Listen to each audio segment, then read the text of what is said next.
Wa fi dzalika nazala qauluhu ta'ala bismillahirrahmanirrahim id ja'ukum min fawqikum wa min asfala minkum wa id zawatil absar wa balawatil qulubul hanajir al-ayatah. Wa fi dzalika lan ing dalem mengkono akbalat ila akhirih, akbalat di halaman di lafaz sebelumnya diberi tanda ya. Wa fi dzalika lan ing dalam mengkono akbalat di depannya ada 2 baris di atasnya mungkin. Nazalah tumurun opo qauluhu ta'ala opo firman-Nya Allah Subhanahu wa taala. Bismillahirrahmanirrahim idja'ukum ing dalem nalaikani teko ing dalem nalaikani teko sopo al-ahzab atau tentara musuh. Ing dalam nalaikani teko sopo al-ahzab atau tentara musuh. Ahzab itu tentara musuh atau tentara dari orang-orang kafir. Gimana? Dalam takbir wa hazamal ahzaba wahda.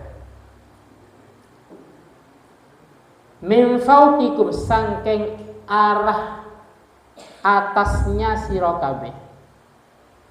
Datang dari arah bagian atas, min fawqikum sangking arah atasnya sira kabeh, wa min asfala lan sangking arah ngisor. Dari arah atas dan arah bawah, minkum sangking sira kabeh. Wa idza zaghat lan ing dalam nalaikane hilang atau menjadi hilang al absaru opo piro-piro peningal wabalawat atau wabalawatil qulub wabalawat lan sampai al qulubu opo piro-piro hati. Kalau ada 2 sukun, maka lafaz yang depan itu diberi harakat kasrah.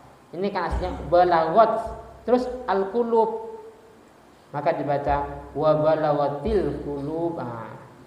Ini kan sukun taknya wa balawat. Yang di belakang al-qulub juga sukun. Jadi ketika iltiqa ussakinain, maka yang sukun yang pertama diganti kasrah. Kenapa? Karena itu yang harokat yang paling ringan menurut orang Arab. Karena seandainya dibaca wabalawatul, lah ini thiqal, usrun nutqi, berat sulit mengucapkan menurut orang Arab. Atau dibaca fathah wabalawatal, wah ini sulit menurut orang Arab. Sehingga ketika ada 2 sukun, maka sukun yang pertama itu diganti dengan kasrah. Wabalawatil qulub, wabalawat lan sampai atau teko al-qulubu opo piro-piro hati al-hanajiro ing piro-piro pangkal tenggorokan. Ing piro-piro pangkal tenggorokan al-ayatah diberi harokat fathah ya. Kalau diberi makna nersaken sapa sira ing ayat al-ayatah, nerusno sapa sira ing ayat. Jadi ada fiil yang dikira-kira ai istamirra, nerusno sapa sira al ayata ing ayat. Jadi ketika kita mau ceramah di mukadimah ada ayat, ada hadis, cuman panjang. Kita membaca sangat singkat. Karena panjang ada sampai 10 baris umpamanya, kita cuma membaca 2 baris. Maka diberi al hadis atau al ayat. Paham ya? Apa artinya? Wis suruh lanjutkan sendiri. Silahkan lanjut sendiri. Nah, ini kan panjang ayatnya. Jadi ketika kita mau ceramah, mau khutbah ternyata terlalu panjang baik itu hadis atau ayatnya, di muqaddimah kita baca, maka diberi kata-kata al ayat atau al-hadis. Nah, artinya silakan lanjutkan sendiri, silakan lanjut ayatnya, silakan lanjut hadisnya. Contohnya Agung ceramah yang materi yang disampaikan itu tentang ayat kursi umpamanya. Itu kan agak panjang.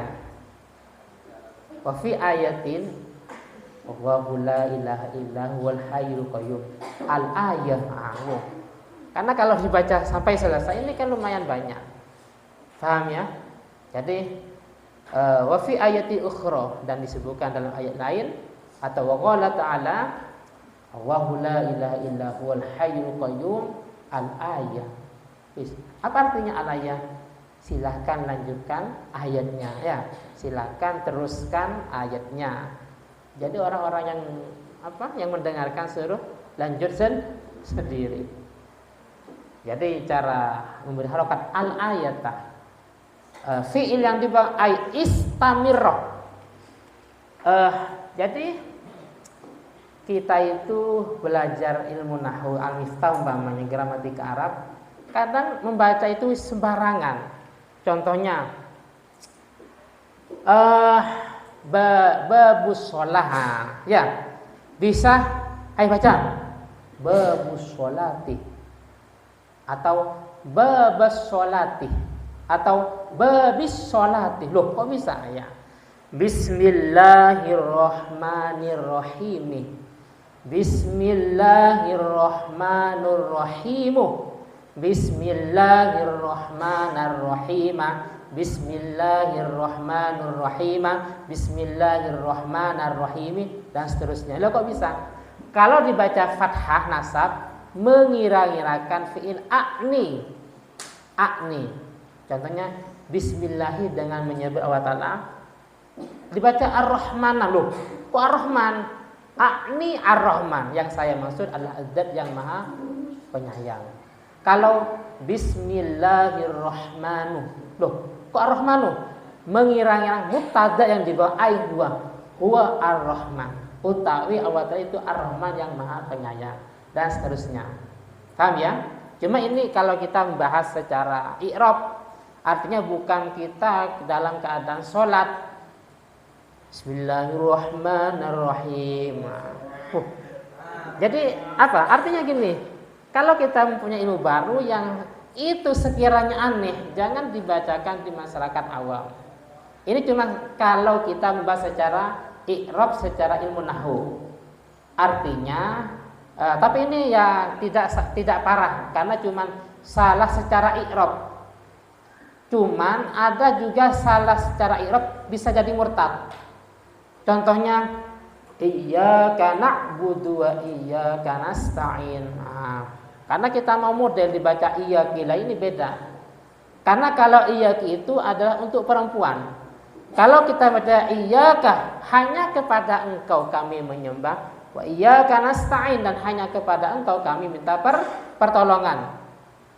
Jadi dalam ilmu balaghah itu ada taqdimul maf'ul. Ketika maf'ul didahulukan, maka lil hasr, untuk meringkas, hanya kepada engkau terjemahnya. Tapi kalau dibaca kasroh, dirubah kepada kamu perempuan terjemahnya. Iyyaki na'budu, kepada kamu perempuan saya menyembah. Lah ini bisa jadi murtad. Paham ya? Ini kesalahan i'rab tapi fatal. Bisa jadi murtad kalau sudah tahu hukumnya. Kalau nggak tahu dosa karena tidak mau belajar. Satu lurah itu banyak ustaznya. Paham ya? Jadi iyyahu iyyahuma iyyahum iyyaha iyyahuma iyyahunna iyyaka iyyakuma iyyakum iyyaki iyyakuma iyyakunna iyyaya iyyana. Paham ya?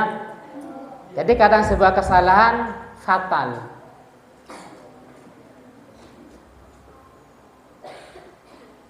Al-ayatah ing ayat